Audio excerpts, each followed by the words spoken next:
tukang nasi goreng itu bawa 2 piring nasi goreng yang udah jadi, dan dia ini mulai menaiki tangga rumah hantu Darmo yang udah kosong itu guys. Karena tahu hal tersebut, satpam ini cepet-cepetan nyamperin tukang nasi goreng itu kan, dan tanya ngapain bapak di situ dan mau kemana.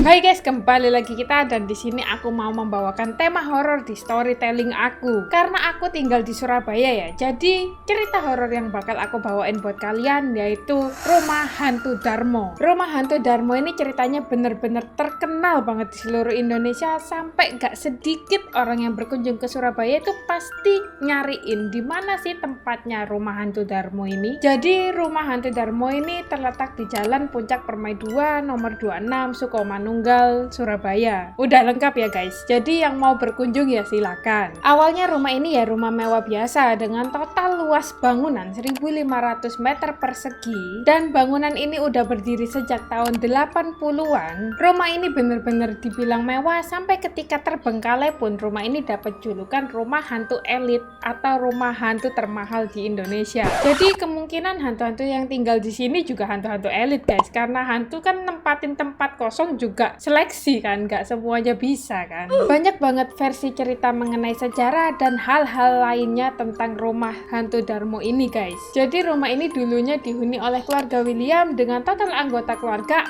4-6 orang ya, kayak anggota keluarga umumnya lah. Cuma di sini gak ada info jelasnya ya mengenai silsilah keluarganya William ini. Pokoknya begitulah ceritanya. Konon William ini untuk menjadi seorang konglomerat, dia melakukan pesugihan di mana dia harus menyerahkan tumbal seorang manusia dalam keadaan hidup di setiap malam Jumatnya. Setannya pun keke, pokoknya saya gak mau dikasih tumbal hewan, saya maunya dikasih tumbal manusia. Kalau kamu gak bisa nurutin apa permintaanku, maka kamu dan anggota keluargamu harus menjadi next tumbalku. Setelah menjalani kemitraan dengan jin pesugihan, William ini udah ngerasa bener-bener lebih dari cukup dengan total kekayaan yang dia dapatkan. Akhirnya dia pun berpikir, aku kayaknya pengen putus hubungan aja deh sama jin ini. Tapi namanya pemutusan hubungan dengan jin itu kan ya gak segampang putus hubungan sama manusia ya guys ya. Karena kemungkinan William ini sebelum memutuskan hubungan dengan jin, pasti dia kan juga komunikasi dengan berbagai macam orang, dengan berbagai macam ilmu juga. Sampai akhirnya William ini dapat info kalau sihir atau segala bentuk hal mistis apapun itu bisa kita tanggulangin dengan kita harus nyebrangin lautan. Tapi ini bener loh guys, buat kalian yang mungkin lagi diuji di sihir seseorang, kalian bisa sih kayak pindah keluar pulau, pokoknya yang seberang lautnya agak jauh. Ini bener loh ya, ini ilmu buat kalian. Lalu William pun memutuskan mengajak anggota keluarganya untuk berhijrah pindah tempat menggunakan kapal laut pribadi miliknya. Tahun 80-an, dimana ekonomi belum semaju sekarang, William udah punya rumah mewah, udah punya kapal laut pribadi juga yang gak jelek juga loh kapalnya. Bisa dibilang William ini bukan konglomerat biasa guys. Tapi di tengah perjalanan, tiba-tiba kapalnya William sekeluarga ini tenggelam begitu aja. Bahkan bangkai kapal dan juga penumpangnya itu tidak ditemukan sama sekali sampai detik ini guys.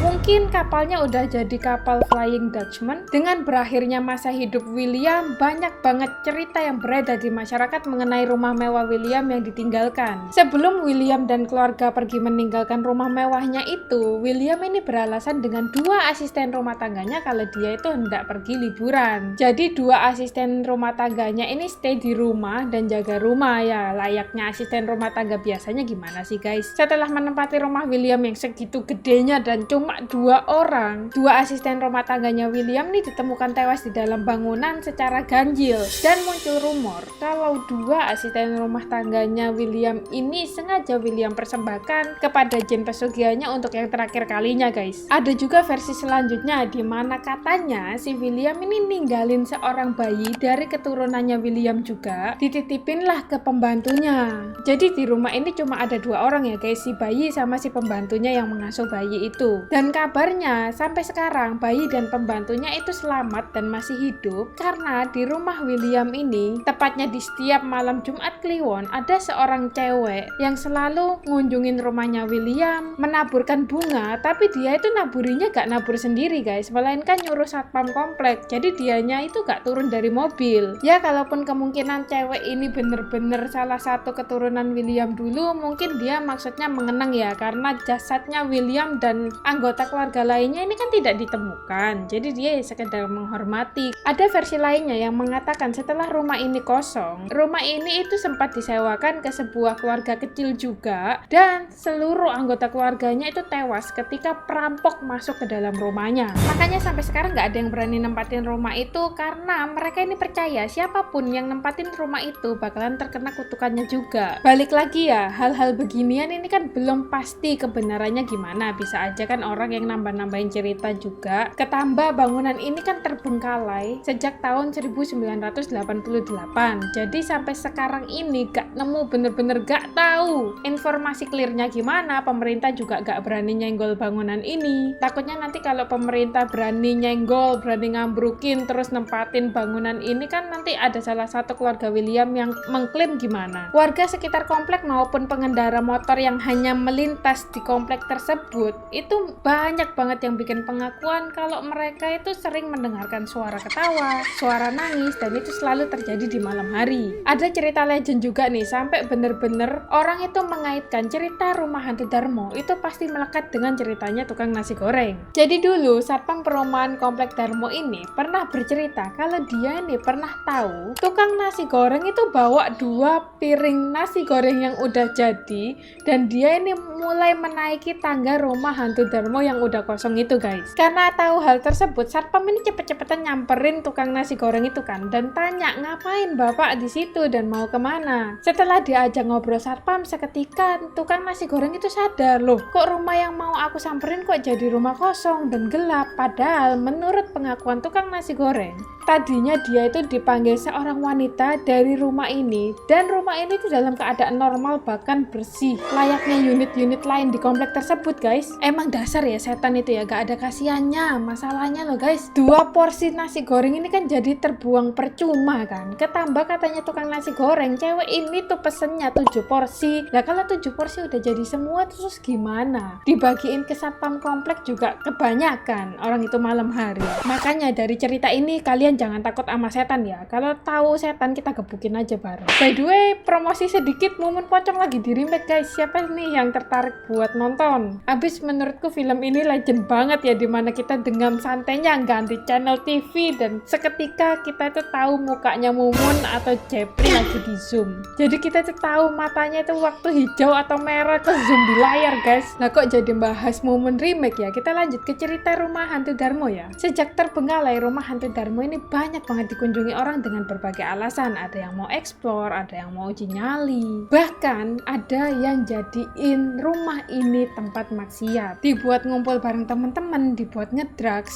bahkan dibuat tempat esek-esek guys. Karena bangunan ini kan luas banget ya, dan pastinya kan punya banyak kamar. Alhasil banyak banget oknum-oknum liar yang menjadikan rumah hantu Darmo ini sewaan buat bercinta guys. Jadi kalau di depan kamar tersebut udah ada bapak-bapak berdiri jagain pintu, fix itu tandanya kamar itu udah di booking dan ada orangnya guys. Emang bener ya, buat nahlukin setan kita itu harus jadi setan juga. Sama kayak kita ngindarin kasus bullying, kita harus juga ikut membuli, iya gak sih guys? Soalnya mereka yang berani berbuat maksiat ini, bahkan sampai berani berhubungan intim di rumah hantu Darmo ini, gak pernah mendapati hal-hal mistik guys. Kayak setan itu udah tahu kalau itu temennya gitu loh. Sedangkan tukang nasi goreng yang bener-bener cari nafkah dikerjain dengan pesen 7 porsi nasi goreng. Sejak ramainya perbuatan menyimpang di rumah hantu Darmo, warga sekitar ini menyarankan untuk tempat ini dijebol atapnya supaya gak dibuat hal-hal maksiat lagi. Kan kalau dijebol kan jatuhnya terang nih guys. Terus kalau hujan ya kehujanan, pasti kan bangunannya lebih rusuh lagi kan. Dan praktik liar pun mulai berangsur-angsur berkurang bahkan menghilang, karena di tahun 2021 kemarin rumah hantu Darmo udah mulai dibersihkan, rumput-rumput di depannya udah mulai digunduli, jadi terang banget sekarang bangunannya guys. Cuma ya balik lagi kalau malam ya tetap serem ya. Dan di depannya ini rencananya mau dipagar, jadi gak semua orang bisa masuk seenaknya. Itu dia guys cerita dari aku tentang rumah hantu Darmo, dan kisah ini juga pernah diceritain di film tahun 2014 berjudul Malam Suro di Rumah Darmo. Oke lah, sampai bertemu di cerita horor selanjutnya. Cukup rumah Darmo aja yang horor, kisah cinta kita dan kisah hidup kita jangan horor ya guys. Sekian and bye bye.